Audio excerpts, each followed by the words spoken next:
In this tutorial, I'm going to show you how to add and edit shapes to your document.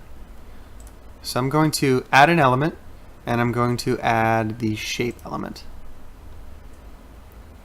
And I'm going to just leave the label shape for now.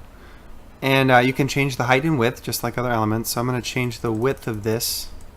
And this is going to be kind of like a title bar for this certificate.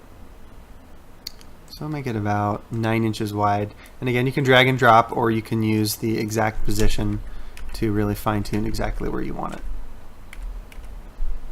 You can change the opacity, just like other elements.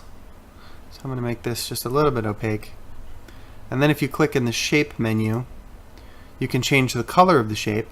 So let's make this blue.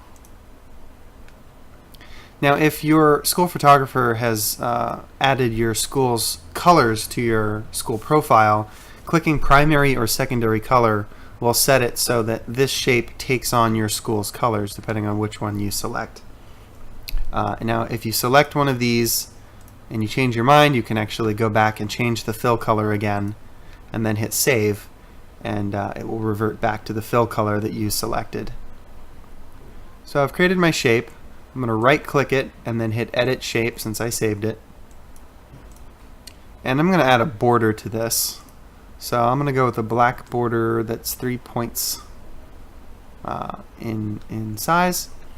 And I can also change the radius of my shape in the shape menu. So I can turn this into an oval or a circle, or maybe just a rectangle with rounded edges. And then when I'm done with my changes, I'm going to hit save.